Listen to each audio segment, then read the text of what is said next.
हाँ तो bad मौसो, English के एग्जाम्स में सिर्फ कुछ दिन बचे हैं और पूरे साल तुमने एक भी बार बुक खोल के नहीं देखी है एंड तुम्हें किसी भी चैप्टर की स्टोरी नहीं पता है, तो तुम्हें इस वन शॉट को सिर्फ देखना है। इस वन शॉट के देखने के बाद विस्टास बुक के सारे चैप्टर्स बिल्कुल क्रिस्प एंड क्लियर हो जाएंगे, क्योंकि हमारा ब्रेन ना इमेजेस एंड स्टोरीज को ज्यादा याद रखता है। एंड एक बार तुमने ये वन शॉट देख लिया एंड डिस्क्रिप्शन में इन सारे चैप्टर्स के मास्टर नोट्स देख लिए, उन नोट्स में सिर्फ पॉइंट टू पॉइंट वही लिखा है जो एग्जाम के सबसे जरूरी चीजें हैं। तो बातचीत बस इतनी बहुत है, अब सारे चैप्टर्स जाके लपेट दो। ये कहानी है एक 31 साल के आदमी चार्ली की। कहानी की शुरुआत में हमें चार्ली के बारे में बताया जाता है, जो कि अपनी वाइफ लूसिया के साथ न्यूयॉर्क में रह रहा होता है। चार्ली के साथ कई बार अजीबोगरीब घटनाएं होती रहती हैं। जैसे एक बार चार्ली अचानक से अपनी ऑफिस बिल्डिंग से 3-4 बिल्डिंग दूर चला जाता है, और एक बार वो पास के ही रोजवेल होटल की लॉबी में पहुंच जाता है, वो भी अचानक से। और चार्ली का ये भी मानना होता है कि जो न्यूयॉर्क का ग्रैंड सेंट्रल स्टेशन है, वहाँ पे एक 3rd लेवल भी है। अब चार्ली इन सब चीजों से काफी परेशान होता है कि ये सब उसके साथ क्या हो रहा है। चार्ली ये सारी बातें अपने दोस्त सैम को बताता है। सैम एक साइकाइट्रिस्ट होता है और उसे लगता है कि चार्ली की दिमागी हालत ठीक नहीं है। वो चार्ली को बोलता है कि चार्ली, ऐसा सिर्फ तुम्हारे साथ नहीं होता है, मेरे बहुत सारे पेशेंट्स आते हैं जो कि इस दुनिया की हार्श रियलिटी से अपनी लाइफ प्रॉब्लम से भागने के लिए अपने फैंटेसीज में ही खोने लग जाते हैं। अब यहाँ पे चार्ली को कुछ भी समझ नहीं आ रहा होता है। उसका फ्रेंड उसे बोलता है कि तुम्हें आराम करने की जरूरत है। अब एक दिन चार्ली ग्रैंड स्टेशन से जा रहा होता है, तभी उसे अचानक से महसूस होता है कि उसके आसपास की चीजें बदल चुकी हैं और वो एक ऐसी जगह पे आ चुका होता है जो उस टाइम में एग्जिस्ट नहीं करती थी जिस टाइम में वो रहता था। ये होता है स्टेशन का 3rd लेवल। हर जगह छोटे छोटे कमरे होते हैं और टिकट काउंटर्स भी काफी कम होते हैं। ऐसा लगता है मानो वो अतीत में आ गया हो। सब लोगों ने काफी पुराने जमाने के कपड़े पहने होते हैं। और तभी वहाँ पे चार्ली की नजर एक न्यूज़पेपर पे पड़ती है, जिसपे लिखी डेट को देख के वो शॉक हो जाता है। ये डेट होती है जून 11, 1894। और यहाँ पर चार्ली को समझ में आता है कि वो अतीत में यानी कि वक्त में बहुत ही पीछे आ चुका है। वो दौड़ता हुआ एक टिकट काउंटर पे जाता है एंड वहाँ से गेल्सबर्ग की टिकट मांगता है। अब गेल्सबर्ग एक जगह होती है जहाँ पे जाना चार्ली का ड्रीम होता है, क्योंकि गेल्सबर्ग काफी खूबसूरत जगह होती है। और जैसे ही वो टिकट काउंटर पे पैसे देता है तो काउंटर से वो लेडी बोलती है कि तुम लोग फिर से आ गए, फिर से फ्री टिकट लेने के लिए कहीं की भी उल्टी सीधी करेंसी बना के। और तभी यहाँ पे चार्ली को समझ में आता है कि ये वो वक्त है जहाँ पे उसके वक्त की करेंसी नहीं चलती थी, यानी कि 1894 की जो करेंसी होती है वो अब के करेंसी से काफी डिफरेंट होती है। और जैसे ही ये बात चार्ली को पता चलता है, वो 3rd लेवल से तुरंत ही निकल जाता है और ये सारी बात अपनी वाइफ को भी बताता है। उसके बाद चार्ली जाता है बैंक और वहाँ पे वो $300 को एक्सचेंज कराता है उस टाइम के करेंसी में जहाँ पे वो गया था, यानी कि 1894 की करेंसी में। अब यहाँ पे चार्ली ने $300 दिए थे, लेकिन मिलते उसे सिर्फ $200 हैं, यानी कि 100 रुपए कम मिले उसे उस टाइम की करेंसी के लिए। अब चार्ली ये पैसे लेके फटाफट से अपनी वाइफ के साथ ग्रैंड सेंट्रल स्टेशन पहुंचता है। वो काफी जगह देखता है। वो बोलता है अपनी वाइफ से, मैंने यही देखा था, यहीं पे था वो 3rd लेवल, पर वहाँ कोई भी 3rd लेवल नहीं होता है। उसके बाद उसकी वाइफ बोलती है कि चार्ली, तुम ज्यादा थक गए हो, तुम्हें थोड़ा आराम करने की जरूरत है।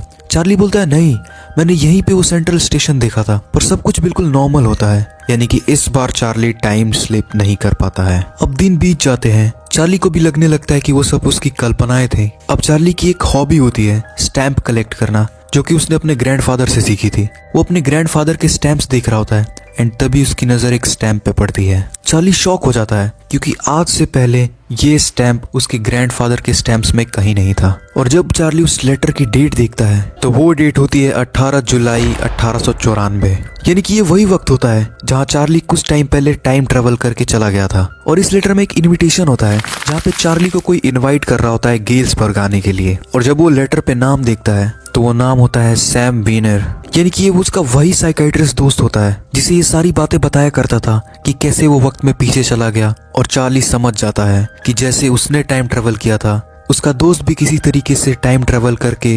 1894 में चला गया है। सैम ने लेटर में लिखा होता है कि मैंने अपने $800 एक्सचेंज कराए पुरानी करेंसी में और अब मैं यहाँ अपना बिजनेस अच्छे से चला रहा हूँ। और यहाँ पर चार्ली समझ जाता है। वो लिखता है कि चार्ली, तुम भी यहाँ आ जाओ, ये बहुत ही खूबसूरत जगह है। और ये कहानी यहीं पर खत्म हो जाती है। उम्मीद करता हूँ तुम लोगों को कहानी बढ़िया लगी होगी।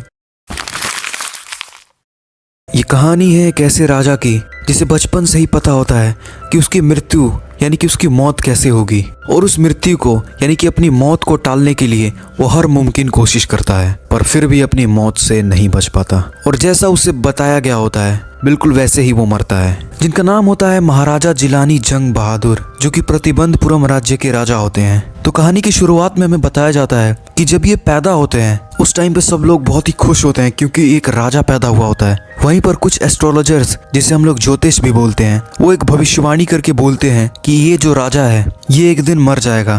तो वहाँ के खड़े लोग बोलते हैं कि मरना तो एक दिन सबको है।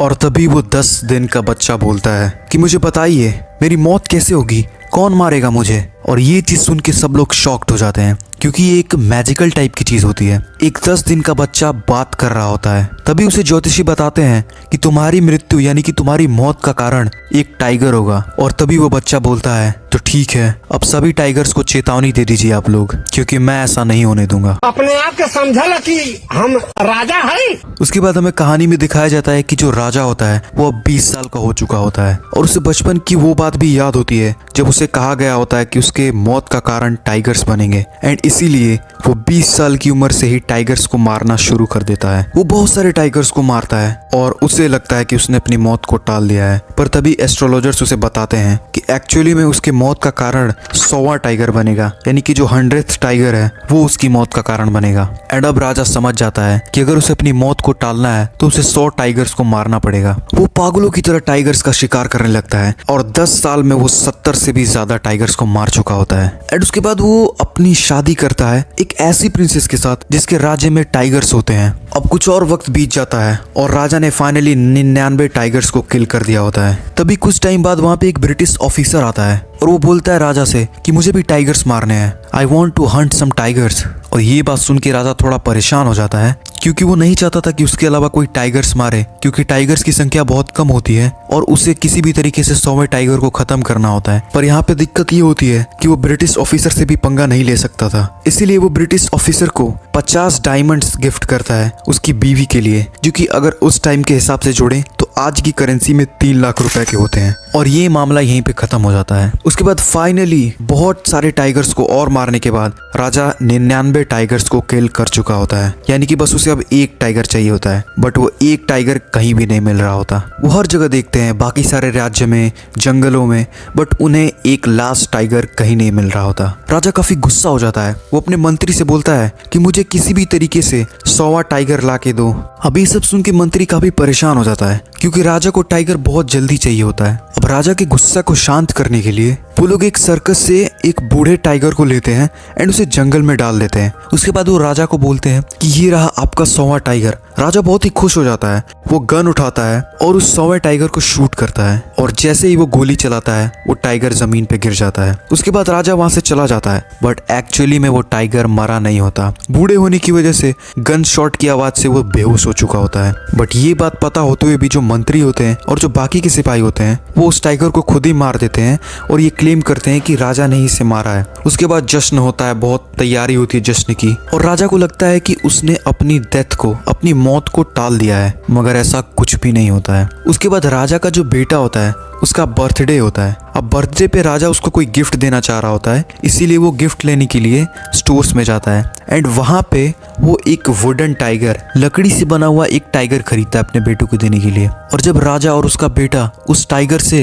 यानी कि उस टॉय से खेल रहे होते हैं तो तुमने देखे हुए कहीं कहीं बाजार में जो चीप प्रोडक्ट्स होते हैं उनकी जो फिनिशिंग होती है वो बढ़िया नहीं होती है, उनमें एजेस निकले होते हैं, उन्हें अच्छे से क्लियर नहीं किया गया होता है। उसके जो एजेस होते हैं वो राजा को लग जाते हैं एंड उसकी वजह से राजा की बॉडी में धीरे धीरे पॉइजन फैलना शुरू हो जाता है। हर तरह के हकीम, हर तरह की दवाइयाँ चलती है, बट एट द एंड वो पॉइजन पूरे बॉडी में फैल जाता है एंड जिसकी वजह से राजा की डेथ हो जाती है। अब यहाँ पे था तो ये एक लकड़ी का tiger, but at the end ये टाइगर ही था। Journey to the end of the earth, जिसे लिखा है तिसानी दोषी ने। अब देखो ये सुनने में भले ही लग रहा है कि मतलब कुछ ऐसा मिस्टीरियस टाइप का होगा कि दुनिया का जहाँ पे एंड होगा, बट एक्चुअली में इस चैप्टर में है ये कि हमें यहाँ पे एंटार्क्टिका के बारे में बताया जाता है। शुरू में ऑथर अपने ट्रैवल के बारे में बताती है कि कैसे वो वहां तक पहुंची। उसके बाद हमें कुछ क्लाइमेट चेंज के बारे में बताती है, ओजोन लेयर के बारे में, जो कि हम बचपन से पढ़ते आ रहे हैं। एंड उसके बाद वो हमें थोड़ा जागरूक करने की कोशिश करती है कि कैसे हमारी वजह से एंटार्क्टिका की जो बर्फ है वो पिघलती जा रही है और वहाँ का ब्यूटीफुल नेचर खराब हो रहा है एंड बस यही सब है। तो कहानी की शुरुआत में हमें तिशानी दोषी बताती हैं कि वो 100 किलोमीटर ट्रैवल करके कार, प्लेन, शिप तीनों चीज़ से ट्रैवल करके फाइनली अपने जो डेस्टिनेशन है यानी कि अंटार्कटिका के पास पहुंच चुकी होती हैं। अब ये जो ट्रिप होती है इनकी अंटार्कटिका की, ये इनकी अकेले की नहीं होती, ये एक स्टूडेंट ग्रुप के साथ गई होती है अंटार्कटिका को एक्सप्लोर करने और जानने की मतलब इस मिस्टीरियस प्लेस में आखिर है क्या। क्योंकि अंटार्कटिका में कोई भी प्रजाति नहीं रहती, ना जानवर रहते हैं ना इंसान। कुछ टाइप के जानवर रहते हैं जैसे सील वगैरह हो गए। और तभी हमें ऑथर एक इंटरेस्टिंग चीज बताती है कि दुनिया में जितनी भी बर्फ है उसका 90% अंटार्कटिका में है, यानी कि जितनी भी दुनिया में और जगहों पे बर्फ है वो सिर्फ 10% है। अब ऑथर अंटार्कटिका के अंदर 2 हफ्ते यानी कि 14 दिन तक रहती हैं, वहाँ एक्सप्लोर करती हैं, नई नई चीजें देखती हैं। एंड उसके बाद हमें ऑथर बताने लगती है अंटार्कटिका के इतिहास के बारे में। वो बताती है कि कैसे 650 मिलियन ईयर्स पहले अंटार्कटिका के अंदर एक बहुत ही बड़ा लैंड मास हुआ करता था, यानी जो उस टाइम पर एग्जिस्ट करता था जब इंसान नहीं आए थे धरती पे। एंड उस जो जमीन है, उस जो एरिया है, उसको गोंडवाना बोला जाता है। और जैसे जैसे क्लाइमेट चेंज हुआ, चीजें बदलने लगी, वो जो गोंडवाना है वही अलग अलग हिस्सों में टूट के आज के टाइम पे जो हम कंट्रीज देखते हैं अलग अलग, वो उसी लैंड का एक पार्ट है। उसके बाद हमें ऑथर बताती है कि अगर आपको इन्वायरमेंटल चेंज या फिर कुछ भी क्लाइमेट के बारे में जानना है तो आपको एक बार अंटार्कटिका जरूर जाना चाहिए। क्योंकि जब वहां पे जाके आप देखेंगे कि आइस कैसे मेल्ट हो रही है, कैसे ये हमारे नेचर को कितना हार्म कर रहा है जो हम चीजें कर रहे हैं, और कैसे ये धीरे धीरे हमारे नेचर को बर्बाद करता जा रहा है। उसके बाद हमें ऑथर बताती है कि आप यहाँ पर जब आएंगे तो आप यहाँ पे ढूंढ पाएंगे, यानी कि आपको पता चलेगा कि क्यों यहाँ पे कोई जीव जिंदा नहीं रह पाते। उसके बाद ऑथर जो है वो इस चैप्टर का सबसे इंपॉर्टेंट पॉइंट हमें बताती है। वो बताती है कि कैसे छोटे छोटे चेंजेस जो इन्वायरमेंट में होते हैं वो बाद में चल के बहुत ही बड़ा इंपैक्ट डालते हैं। जैसे कि वो एग्जांपल देते हैं, जैसे ओजोन लेयर कितना पतला हो गया था, खैर अभी तो ठीक है, बट अगर ये ओजोन लेयर और पतला होता गया और पतला होता गया तो जो सन की यूवीआई रेज है जो हमारे लिए हार्मफुल है वो सबको अफेक्ट करेंगी, एक एक जानवर से लेके हर एक इंसान को। एंड ये कितना बुरा प्रभाव डाल सकती है सबके ऊपर, इसके बारे में हम बचपन से पढ़ते आ रहे हैं। उसके बाद वो बताती है कि जो हम लोग फ्यूल का यूज करते हैं उसकी वजह से कितना बैड इंपैक्ट पड़ता है अंटार्कटिका के ऊपर। एंड कहीं ना कहीं वहाँ की जो बर्फ पिघल रही है यानी कि जो मेल्ट हो रही है उसके पीछे हमारा कितना बड़ा हाथ है, यानी कि हम जो चीजें कर रहे हैं वो कितना बड़ा कारण है वहाँ के खूबसूरती को बर्बाद करने के लिए। उसके बाद फाइनली हमारी स्टोरी जो एंड होती है वहाँ पे जो ऑथर है वो कुछ सील्स को देख रही होती है जो कि बर्फ के ऊपर निकली हुई होती है। एंड वो उन्हें देखते हुए काफी खुश हो रही होती है, बट अंदर ही अंदर वो सोच रही होती है कि क्या ये जो ब्यूटीफुल चीज जो मैं अपनी आंखों से देख रही हूँ ये ऐसे ही बरकरार रहेगा या फिर हम लोग धीरे धीरे बर्बादी की तरफ बढ़ रहे हैं, यानी कि इसे बर्बाद करने की तरफ।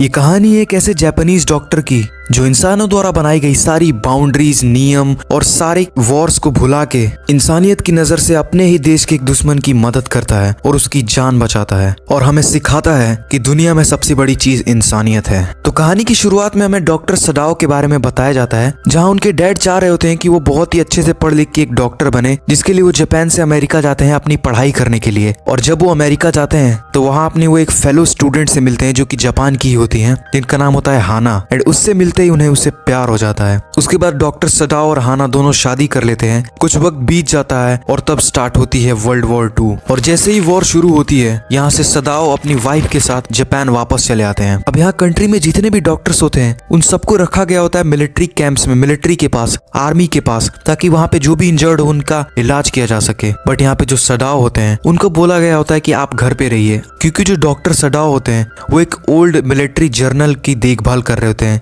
जो कि ऑलमोस्ट मरने वाला होता है। और तभी एक रात को ऐसी चीज होती है, डॉक्टर सडाओ अपनी वाइफ हाना के साथ ऐसे ही समुद्र के किनारे बैठे होते हैं एंड तभी उन्हें कुछ दिखाई देता है और वो देखते हैं कि वहां से एक अमेरिकन नेवी सोल्जर आ रहा है जो कि बहुत ज्यादा इंजर्ड है, जिसकी हालत बहुत ही खराब होती है, ऑलमोस्ट मरने वाला होता है। जिसको देख के डॉक्टर सडाओ बोलते हैं कि अब क्या करें इसका, तो उनकी वाइफ बोलती है कि इसे समुद्र में दोबारा फेंक देते हैं। बट डॉक्टर सडाओ के अंदर का जो इंसानियत होता है वो जाग जाता है। वो कहता है नहीं, हमें इसका इलाज करना चाहिए, मैं डॉक्टर हूँ, मैं जान बचाने के लिए हूँ, जान लेने के लिए नहीं, ये मेरा फर्ज है किसी की जान बचाना, किसी इंसान की। और उसके बाद डॉक्टर सडाओ उस एनिमी को, जो कि एक्चुअल में उनके कंट्री का दुश्मन ही होता है, उसे अपने घर ले जाते हैं। उसके बाद वो अपने सर्वेंट्स यानी कि नौकरों को बुलाते हैं उसके घाव, उसके जख्म साफ करने के लिए। बट वो देखकर सारे के सारे नौकर वहां से चले जाते हैं, यानी कि उनको अकेला छोड़ देते हैं, क्योंकि वो किसी आम इंसान का नहीं बल्कि अपने ही देश के दुश्मन का इलाज कर रहे होते हैं। उसके बाद डॉक्टर सडाओ अकेले ही उसका इलाज करते हैं, उसका ऑपरेशन करते हैं, गोलियां गोलियां निकालते हैं। उसके बाद वक्त बीतता है और उस सोल्जर की जो हेल्थ होती है वो काफी हद तक रिकवर हो चुकी होती है और अब उसे डॉक्टर सडाओ के केयर की जरूरत नहीं होती है,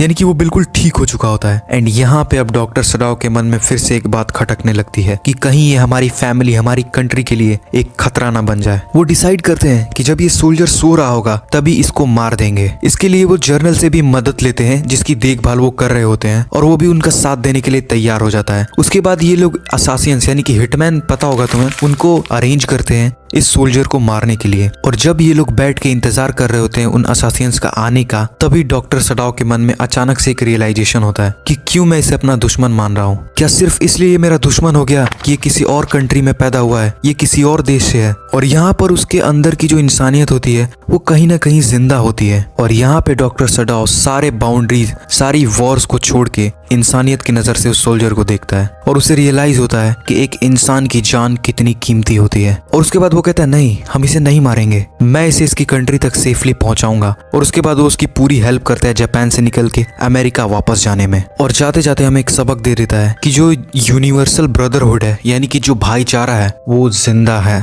और इसी के साथ ये कहानी यहीं पर खत्म हो जाती है। तो कहानी की शुरुआत में हमें डैरी के बारे में बताया जाता है, एक ऐसा बच्चा जिसका चेहरा बुरी तरीके से जल चुका होता है। एंड इसी वजह से डैरी बाकी सारे बच्चों से काफी अलग दिख रहा होता है, जिसकी वजह से लोग उसे काफी ज्यादा नापसंद करते हैं, कोई उससे बात नहीं करता। और इस बात का डैरी को बहुत दुख होता है। एक दिन ऐसे ही लोगों से छुपने के लिए डैरी एक गार्डन में घुस जाता है जिसका गेट खुला हुआ होता है। और जैसे ही वो गार्डन में जाता है वहाँ पे एक बूढ़े इंसान से वो मिलता है जिसका नाम होता है मिस्टर लैम। अब लैम मतलब होता है लंगड़ा, यानी कि उस बूढ़े इंसान का नाम कुछ और होता है लेकिन लोग उसे मिस्टर लैम बोल रहे होते हैं। एक तरीके से चिढ़ाने वाला नाम तुम बोल सकते हो, बट कहीं ना कहीं उसने इस नाम को एक्सेप्ट कर लिया होता है। अब डैरी जब उन्हें देखता है तो वो वापस जाने लगता है गार्डन से, पर मिस्टर लैम उसे रोक लेते हैं क्योंकि मिस्टर लैम एक बहुत ही काइंड और हम्बल पर्सन होते हैं, यानी कि बहुत अच्छे दिल के इंसान। और डैरी को बस वो रोकते ही नहीं बल्कि अपने गार्डन में इन्वाइट करते हैं, उसे रुकने के लिए इंकरेज करते हैं। बट फिर भी वहां से डैरी जाने की सोच रहा होता है क्योंकि उसे लगता है कि लोग उसका चेहरा पसंद नहीं करते। बट मिस्टर लैम के कहने की वजह से डैरी वहां पे रुक जाता है। उसके बाद वो एक दूसरे के बारे में बातचीत करने लग जाते हैं। डैरी मिस्टर लैम को बताता है कि कैसे उसके साथ बहुत ही गंदा ट्रीट किया जाता है, कैसे उसके साथ लोग बहुत ही बुरा व्यवहार करते हैं सिर्फ इस वजह से क्योंकि उसका चेहरा जला हुआ है। उसके बाद मिस्टर लैम उसे अपने खुद की डिसेबिलिटी के बारे में बताते हैं कि कैसे मेरा एक पैर टिन का है, यानी कि मेरा एक पैर है ही नहीं, ये एक नकली पैर है, फिर भी मुझे लोग बहुत चिढ़ाते हैं, उसके बावजूद मैं अपनी लाइफ बहुत ही खुशी से जीता हूँ। उसके बाद ऐसे ही वो लोग बातचीत करते रहते हैं। डैरी उनसे थोड़ा ओपन अप हो जाता है, वो उन्हें अपने गुस्सा, डिप्रेशन, उन्हें अपनी सैडनेस, अपने स्ट्रेस के बारे में बताता है कि कैसे उसे लोगों को हर रोज झेलना पड़ता है, लोग उसके चेहरे का मजाक उड़ाते हैं, वो नॉर्मल बच्चों के साथ खेल नहीं पाता है। और ये सब सुन के मिस्टर लैम को भी काफी दुख होता है। वो उसे बोलते हैं कि तुम्हें अपनी अच्छी चीजों पे फोकस करना चाहिए, जो तुम्हारी लाइफ में अच्छी चीजें हैं, तुम्हें बुरी चीजों पे फोकस नहीं करना चाहिए। एंड इतनी बातचीत के बाद वो दोनों दोस्त बन जाते हैं। उसके बाद मिस्टर लैम डैरी से बोलते हैं कि डैरी, क्या तुम मेरी मदद करोगे इन एप्पल्स को तोड़ने में? तो डैरी बोलता है नहीं मिस्टर लैम, मैं अपनी मम्मी से पूछ के नहीं आया हूँ यहाँ पे। उसके बाद मिस्टर लैम बोलते हैं क्या तुम्हें अपनी मम्मी से पूछ के आना चाहिए यहाँ पे। इस बात पे डैरी भी थोड़ा परेशान हो जाता है। एंड फिर इन दोनों के बीच में एक छोटी सी आर्ग्यूमेंट होती है। एंड उसके बाद डैरी बोलता है कि मिस्टर लैम, मैं प्रॉमिस करता हूँ कि मैं वापस जरूर आऊंगा। उसके बाद डैरी अपने घर जाता है और जब अपनी मम्मी को ये बताता है तो उसकी मम्मी साफ मना कर देती है। बट क्योंकि डैरी ने प्रॉमिस किया होता है तो वो किसी तरीके से छुपते छुपाते वापस से गार्डन में चला जाता है। और जैसे ही वो गार्डन में जाता है वो थोड़ा सा घबरा जाता है क्योंकि मिस्टर लैम सीढ़ियों के साथ गिरे हुए होते हैं। ऐसा लग रहा था कि वो एप्पल्स तोड़ने में गिर गए हैं। वो जाके मिस्टर लैम को उठाता है, उनकी मदद करने की कोशिश करता है, बट यहाँ पे मिस्टर लैम कोई भी रिस्पॉन्स नहीं कर रहे होते हैं। इसका मतलब मिस्टर लैम मर चुके होते हैं। और डैरी जैसे ये देखता है वो जोर जोर से रोने लग जाता है और ये कहानी यहीं पर खत्म हो जाती है। अब देखो इस लेसन में ना दो अलग अलग ऑथर्स की दो अलग अलग कहानियां हैं और दोनों की कहानियां बचपन की है, इसीलिए इस चैप्टर का नाम है मेमोरीज ऑफ चाइल्डहुड। अब ये जो मेमोरीज है ये चाइल्डहुड की अच्छी मेमोरीज के बारे में नहीं है ये चैप्टर्स, ये चाइल्डहुड के बुरे एक्सपीरियंसेस के बारे में है। जिसमें से जो पहली ऑथर है जो कि इंडिया में नहीं बल्कि अमेरिकन स्कूल में पढ़ रही थी, जो कि एक अमेरिकन इंडियन थी जिनका नाम है जिटकाला शाह। ये बताती है कि कैसे इनके साथ स्कूल में डिस्क्रिमिनेशन हुआ इस वजह से क्योंकि ये इंडियन थी। एंड जो नेक्स्ट स्टोरी है वो है बामा की, जो कि एक तमिल ऑथर है, जो बताती है कि कैसे वो एक दलित है इंडिया के अंदर, तो उनके साथ कैसे छुआछूत किया जाता है, कैसे अलग सी नजरों से देखा जाता है दलित लोगों को इंडिया में। ओके, तो बारी बारी से दोनों चैप्टर लपेटते हैं।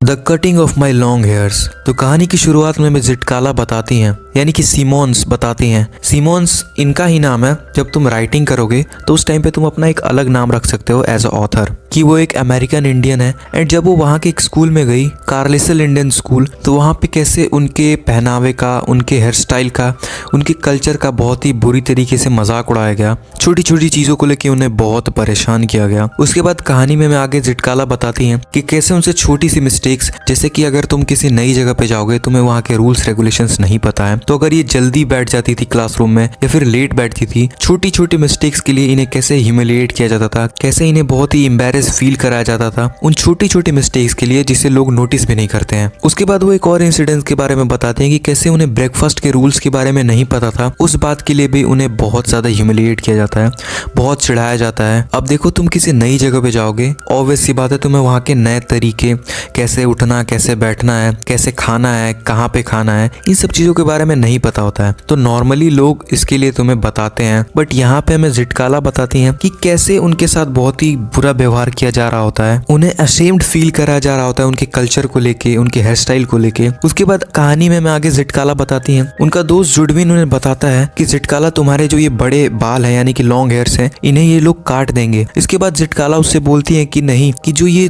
छोटे बाल है, यानी कि शॉर्ट हेयर्स हैं, ये हमारे कल्चर में वो रखती हैं जो कि विडो है, यानी कि विधवा है। अब जिटकाला काफी डर जाती हैं, वो छुपती हैं इधर उधर ताकि उनके बाल कोई ना काटे। वो बेड के नीचे छुप जाती हैं, बट आखिर में वो लोग उन्हें बाहर निकालते हैं, एक कुर्सी पे बांधते हैं और वहाँ पे बहुत ही जोर जबरदस्ती के साथ उनके बड़े बाल को वो काट देते हैं। यहाँ पे जिटकाला बहुत ही सैड होती हैं, वो बहुत ही रो रही होती हैं। एक तरीके से वो एकदम होपलेस फील कर रही होती हैं कि कोई उनकी मदद करने वाला नहीं है, उनके साथ कितना बड़ा वाला डिस्क्रिमिनेशन हो रहा है। और उस दिन वो अपने घर को बहुत मिस करती हैं। और ये कहानी यहीं पर खत्म हो जाती है। सेकेंड स्टोरी है we too are human beings, यानी कि हम भी इंसान ही है। इसे लिखा है बामा ने, जो कि एक तमिल ऑथर है। बामा एक दलित होती हैं, एंड इंडिया में दलित लोगों को कितनी नीच नज़रों से देखा जाता है ये तो आपको पता ही होगा। तो कहानी की शुरुआत में हमें बामा बताती हैं कि जब वो 3rd क्लास में थी तो उन्होंने क्या क्या एक्सपीरियंस किया था। वो बताती हैं कि उन्हें पता ही नहीं था कि अनटचेबिलिटी, यानी कि छुआछूत होता क्या है, बट फिर भी वो उन चीज़ों को फेस कर रही थी। उन्हें पता नहीं था कि उनके साथ ये जो हो रहा है इसे क्या कहते हैं। एंड अभी के टाइम पर तो चलो ठीक है, बट पहले के टाइम पे इंडिया में काफ़ी ज़्यादा था। उसके बाद वो हमें अपने लाइफस्टाइल के बारे में बताती हैं, अपने पूरे डेली रूटीन के बारे में। वो स्कूल जाती थी, उनके घर से स्कूल का रास्ता सिर्फ 10 मिनट का होता था, बट फिर भी स्कूल से उन्हें आने में घर आधा घंटा या उससे ज़्यादा लग जाता था, क्योंकि वो बहुत सारी चीज़ें देखने में इंटरेस्टेड होती थी। बहुत सी इंटरेस्टिंग चीज़ें देखने के लिए वो रुक जाती थी, जैसे कि पपेट शोज पहले के टाइम पे होते थे, पुतलों का खेल, बंदरों को देखने के लिए, कभी खाने के जो फूड स्टॉल्स होते हैं जो लोग लगाते हैं, ठेले वगैरह, उसको, या फिर कभी किसी को सब्जी बेचते हुए। या बच्चे हैं भाई तो उनको काफ़ी बढ़िया लगता है। जैसे कि बचपन में मैं खासकर बताऊं, जो वो जेसीबी आते थे, जब वो कहीं पे ऐसे कुछ काम चल रहा होता था कंस्ट्रक्शन का, तो मुझे बड़ा मज़ा आता था देखने में। वैसे ये बता रही हैं कि इनको काफ़ी नई नई चीज़ें देखने में बहुत ही अच्छा लगता था। एंड उसके बाद ये स्टोरी में आगे बताती हैं कि एक दिन ऐसे ही ये जा रही होती हैं घर अपने, तो एक बड़े आदमी को देखती हैं जो कि एक खाने का पैकेट लिया होता है और उसे बिल्कुल अनटचेबल, यानी कि बिना छुए उसे ले जा रहा होता है। अब ये चीज़ उन्हें देख के काफ़ी अजीब लगती है। ये चीज़ वो अपने बड़े भाई को बताती हैं कि भैया ऐसा ऐसा मैंने देखा, कोई बिना छुए उस पैकेट को ले जा रहा था, वो ऐसा क्यों कर रहा था। उसके बाद बामा के बड़े जो भाई थे, अन्नन, उन्होंने बताया कि जो लो कास्ट के लोग होते हैं वो इस बात पे भरोसा करते हैं कि हम लोग अछूत हैं, यानी कि हम लोग अगर किसी चीज़ को छू देंगे तो वो अशुद्ध हो जाएगी, या फिर तुम बोल सकते हो कि वो इम्प्योर हो जाएगी। उसके बाद बामा काफ़ी सैड हो जाती हैं। उन्हें एक्चुअल में पता चल जाता है कि जो उनके साथ किया जा रहा है उसका क्या मतलब होता है। उसके बाद वो सोचते हैं कि क्यों आखिर ये जो गरीब लोग हैं, क्यों गरीब लोग अमीर लोगों के लिए इतनी रिस्पेक्ट शो करते हैं, क्यों उन्हें इतना रिस्पेक्ट देते हैं, जबकि उन अमीर लोगों को यही पता नहीं होता है कि एक इंसान के साथ कैसे बिहेव करना चाहिए।